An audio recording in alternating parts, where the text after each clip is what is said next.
his life story, his upbringings, the challenges, some of also his life experiences as well.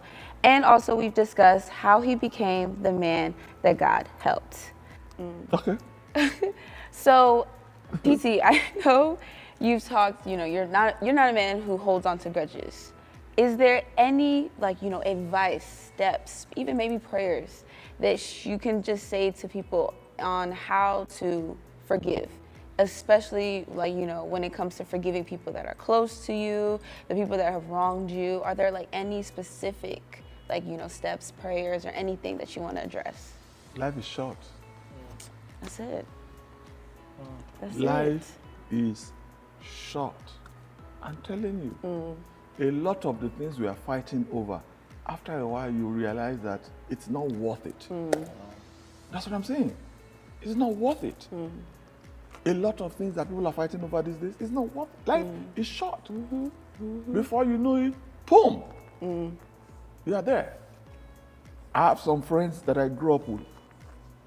I've known them since they were 23, age 23. They're going to be 70 next year. Wow. 70, 6 of them. Wow. And I'm looking at them and saying, man, I can't believe you guys are doing 70. I'm so happy for them. It's unreal. I said 70. We were sleeping on the same bed all over the place. And life is short. Life is short. Life is short. Now, going more, talking about, your life, you've also talked about the challenges that you face coming to the U.S. So this question now kind of dives in a little bit about that. And it states, when you relocated to the U.S. with your young family, you encountered significant financial pressures related to building the church and providing for your household. What advice would you offer to newly married couples who are just starting out and wish to achieve that financial stability? keep on rowing. Keep on rowing. It doesn't matter if the waves are against you, keep on rowing. You understand? Keep on grinding it. After a while, you're going to have a breakthrough. Isaac kept on digging the wells. And after a while, he found Rehoboth. Those early years were very challenging. And what helped a lot is the background that I came from. I've been without, growing up. So I understood what Paul said, that I know how to abase and to abound. Abasing is not a problem for me. I'm telling you the truth. If I'm broke, you don't know. Tell me, I'm just telling you. You don't know. I'll just move on with it. Because all those things, they're not permanent. They're not permanent. Do you understand what I'm saying? There was a time in this church that if we had $2,000 offering, there was a lot of money. And when we started, there was a time that $300 and something, $67 thereabout. A lady was sending her tithe every 2 weeks. That was our lifeline.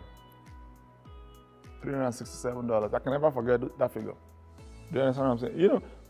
But today I look back and I'm saying, God, how did we get here? This can only be by you. So what I'm saying is that if you are going to report about war, you don't die at war. Sure. So you have to make sure that in this struggle, even though things are tough right now, you're going to hold on. I just pray for this person that the spouse that they have married to is also able to hold on. Because I'm telling you, not everybody can hold on when things are not well. Do you understand what I'm saying? But if you can hold on, you will tell the story. You will tell the story. So what would you say in terms of looking out for good mentors? Because I'd say working with you, sir, it's been a privilege, and being able to learn some things about the way you live, and that has also guided even some of the decisions that I make personally in my own life. And I think that has helped. How would you advise people to make sure that they seek good people that they can look up to? They can make sure that, okay, will this person be okay with this decision I'm about to make or not? Mentoring and mentorship is an investment. What I'm saying these days is that people are not ready to make the investment. Do you understand what I'm saying? They want their mentors after one phone call to become their friend.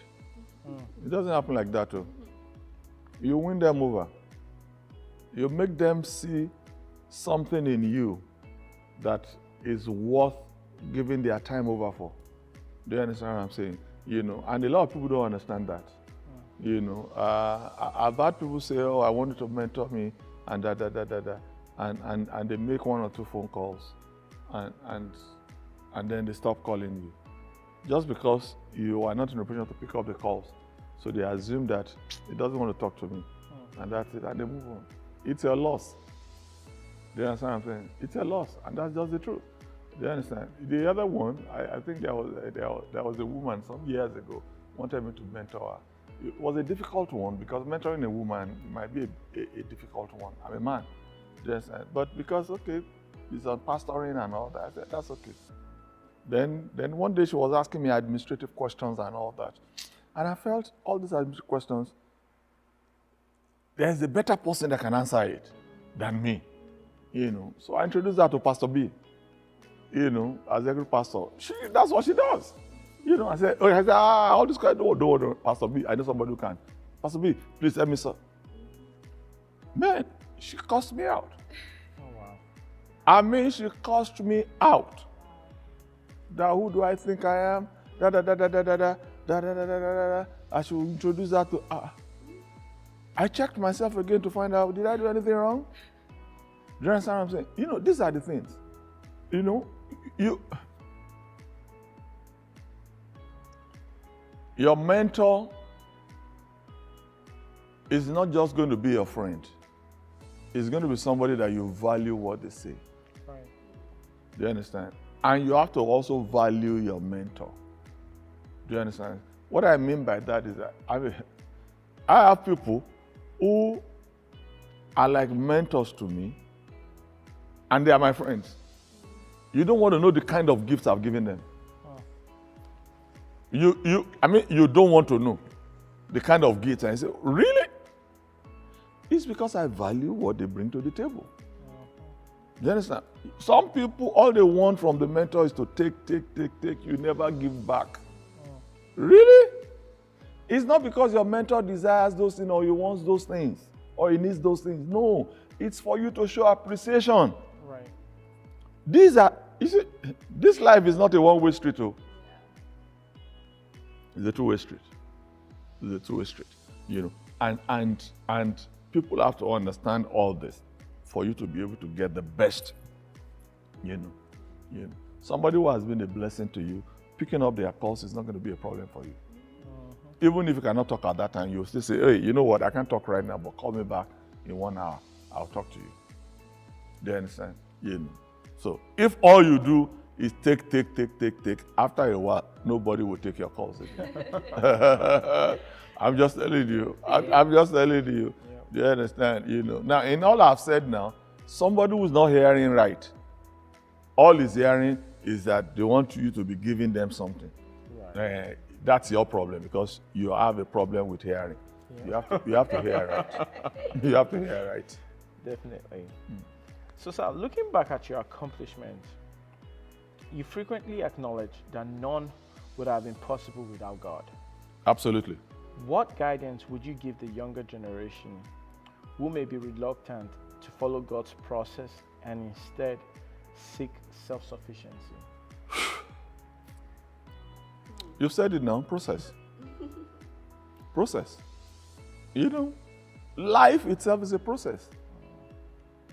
Life itself is a process. Honor God. Honor God. This might not be the forum to say this, but I'm telling you,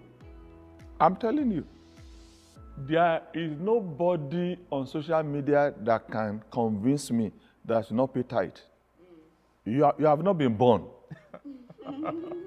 I'm telling you. I honor God with my substance. How do you expect something from someone you don't honor? God said, they that honor me, them I will honor. Make God a priority. Right. Make God a priority. I was nobody when I became a Christian. But because I wanted to grow, and I knew that being in a particular club, I was in a particular social club, I knew being in that club, it was not going to help me. It was not going to help me. I pulled out. I resigned. The people say, oh, but Tola, you can da. 2/3 of the people now, they are Christians. I pulled out because I knew that if I stayed in there long enough, I would lose my salvation. You think God doesn't see all that? Honor God. I've gotten jobs that midweek service, it was going to affect my midweek service attendance. And I went to my boss and I said, listen, I must close at 5. He said, what's happening? He said, I must be in church before 7 because I have service and I was part of it. And the guy said, as long as you do what you have to do, it's okay. I did what I had to do. Make sure you get your job done. Make sure you do everything. Yeah, it's not a problem for me. But I will not be at that work. And that work will not be a disturbance with my attending midweek service. It's not going to happen. These are all the things now that a lot of people now, they are so happy that those things are in place, disturbing them from serving God because they use them as crutches. Don't you know my job? Don't you know my job? No. This is, we're New Testament believers, so where must we give this? You want that God to prosper you and you cannot prosper the work of that same God? Come on. I think it's a joke. That's the thing. So you are young, you want to... Yeah. I became a Christian when I was 20. 21, 27, or something like that. Oh, wow. Yeah. I said, so what's the big deal? What is the big deal? It's not something that you cannot do. You can do it. Yes, and I was single. And I had nothing. But I look back, I cannot take God away from where I am now. It's not possible. It's not possible. And that's it. It's a new generation. It's a new generation. Because we pride ourselves in the works of our hands. Creative and very beautiful creativity. I hope you all are paying attention. Continue to send in your questions. We have so much more to discuss in the upcoming episodes of Insights with PT. So don't forget to send in them questions, send in your topics, any type of concerns that you want to hear being discussed right here with Insights with PT to the email address insightswithpt@jesushousebaltimore.org. We'll see you all next time.